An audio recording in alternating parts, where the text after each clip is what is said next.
I shef njerëzit turma duke përshu drejt këtij Islami. Kjo që do të thotë? Është ajo që e kemi mësuar prej hoxhallarëve tanë të nderuar që sot nuk jetojnë më. Dhe Allahu i mëshiroft dhe e themi me plot gojen dhe punojmë për të me kretë energjitë tona se ky shekull është shekulli i Islamit. E nata e Kadrit, që shpresojmë të jetë sonte, e mund të ketë mbrëm, e mund të jetë nesër, dhe si thot pejgamberi alayhi salatu wasalam, kërkojeni në 10 ditët e fundit të Ramazanit. Dhe jo detyrimisht në netët teke të Ramazanit, në 10 ditët e fundit të Ramazanit, pra në 10 netët e fundit të Ramazanit.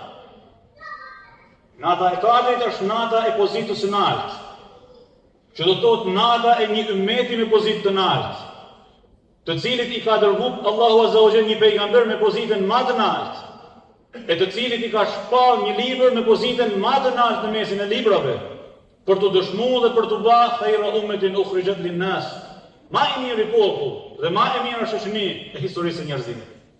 Prandaj të dashur dhe shtrenjtë, të përfitojmë nga këto net të begata dhe këto ditë të ngelura të muajit të mëdhenj të Ramazanit.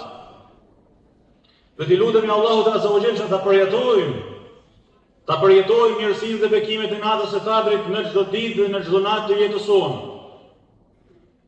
Një person prej të besueshmëve, prej të afërmëve, prej atyre që nuk ke asnjë dyshim në fjalën e tij, të thotë, ja ku i ke këto 10 çelësa dhe në filan vend kam thesarin dhe kursimet e krejt jetës sime. Ti kam lanë ty dhe ti hash me shnosh.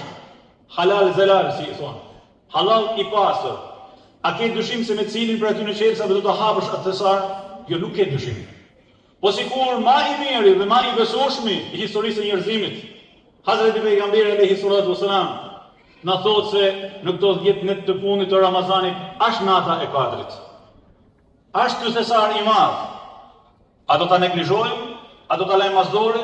Apo do të përkushtohemi me çdo frym deri në momentin e fundit të këtij muaji që po bëhet gati të largohet, dhe Allahumma inshallah i pranojmë atë gjithë.